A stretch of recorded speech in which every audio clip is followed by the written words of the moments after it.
16 years after serial bomb blast rocked the holy city of Varanasi, terrorist Waliullah was given the death sentence by a Ghaziabad court on Monday. He was held guilty in the matter on June 4th in two cases which were lodged under IPC sections of murder, attempt to murder and mutilation, and also under the Explosives Act. The blast at the Sankat Mochan Temple and the Cantonment Railway Station on March 7, 2006 had claimed at least 20 lives and had left over 100 injured. In April 2006, the Special Task Force, which was investigating the blast, had claimed that Waliullah was linked to a terrorist outfit in Bangladesh, Harkat-ul-Jihad al-Islami. Prime Minister Narendra Modi inaugurated the iconic week celebrations of the Ministry of Finance and the Ministry of Corporate Affairs at Vigyan Bhavan in New Delhi on Monday. During the event, he launched the Jan Samart portal.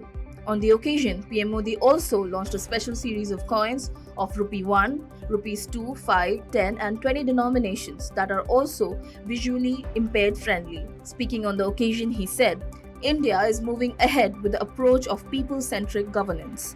He added, in the last 8 years, people's participation has increased in the country and has given impetus to the development of India. President Ramnath Kovind on Monday addressed a special joint session of the Uttar Pradesh Legislative Assembly. Speaking on the occasion, the president said, Uttar Pradesh ranks first in India in food grains production. Similarly, it ranks first in the country in production of mango, potato, sugarcane and milk. Also, in recent years, there has been notable progress in road, rail and air connectivity in the state. He added, there is huge potential in tourism, food processing, information technology and urban development in the state. New details have been surfacing by the day in the Kanpur violence matter. Now, the Kanpur police have accessed the WhatsApp chats of Zafar Hayat Hashmi, who is alleged to be the key conspirator in the Kanpur violence. The police have come across a WhatsApp group named Johar Fans Association Kanpur Team, on which photos of the shops being shut before the violence on June 3rd were shared. Zafar Hashmi is the national president of the association. Notably, violence erupted in Uttar Pradesh's Kanpur on Friday in the city's Parade Chowk. Pro-Khalistan slogans were raised at the Golden Temple on 38th anniversary of Operation Blue Star. Many at the site held banners and placards with Khalistan Zindabad written on them and wore t-shirts with the picture of slain separatist leader Jarnail Singh Bhindranwale printed on them. Operation Blue Star was a military operation carried out in 1984 to flush out terrorists from the Golden Temple. The death toll in Uttarakhand bus accident has risen to 26. A bus carrying pilgrims from Panna district in Madhya Pradesh fell into a deep gorge en route to the Yamunotri temple in Uttarkashi district on June 5. The search and rescue operation concluded on Monday.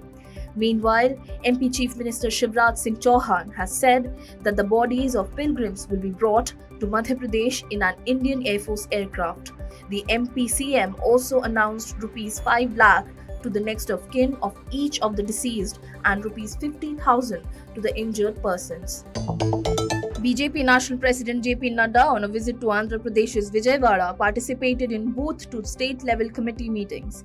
He also attended the intellectuals meeting where the BJP National President highlighted the development work taken up by Modi government in the last 8 years. Nadda said that the BJP had a clear vision and roadmap for India and had dedicated workers to carry forward the party's work. He added that the BJP was against dynastic politics, nepotism, casteism and corruption and was working steadfastly for the development of the country. In further problems for Delhi Health Minister Satyendar Jain, the Enforcement Directorate on Monday conducted raids against the Aam Aadmi Party leader as part of a money laundering investigation being conducted against him. The raids were conducted at his residential premises in Delhi and certain other locations. Notably, he was earlier arrested by the ED under the Prevention of Money Laundering Act. Later, he was sent to ED's custody until June 9th. India is once again witnessing a surge in COVID-19 cases. According to the data released by the Union Health Ministry, the country logged 4,518 new infections and 9 related casualties. Following this, the total number of active cases has reached 25,782. Meanwhile, 2,779 people have recovered from the virus in the last 24 hours. Even as the Russia-Ukraine war has crossed 100 days, Russian President Vladimir Putin has warned that Moscow will hit new targets if the West supplies Ukraine with long-range missiles. Putin's comments came after the United States last week said it would supply Ukraine with advanced missile systems.